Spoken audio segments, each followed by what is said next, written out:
Hey everybody, it's Old Chaplain V, back for another look at step number 4. We made a searching and fearless moral inventory.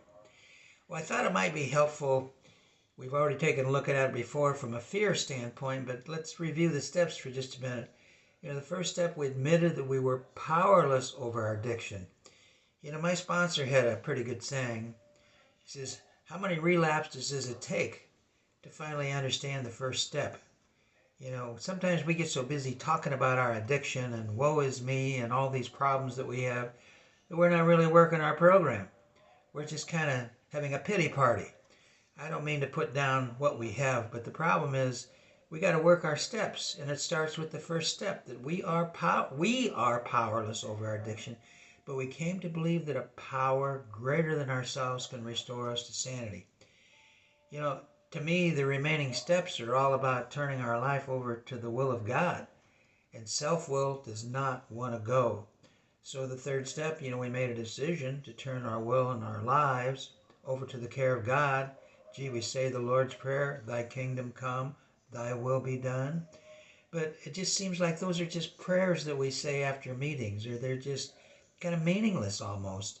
And so that's why this step is so important, because the 12th step talks about having had a spiritual awakening. When we wake up, some people call it grace. I was blind, but now I see. We're here for a reason. We're here for God's purpose. God created us to do something, to help each other. Those who would be great among you must become the servant of all. That's others focused. That's not self-problem focused. To let go and let God. And we don't want to do that because we're afraid, as we talked about in the previous video. And we put everything in our comfort zone. So when we truly let go, man sees our actions, but God sees our motive. A spiritual awakening has to do with addressing the motive behind our behavior. Socrates even said, to know thyself is the beginning of wisdom. See, wisdom is of God. But the heart has reasons the reasoning doesn't understand. We have no idea what this is all about until we really open our hearts to God's grace, a spiritual awakening.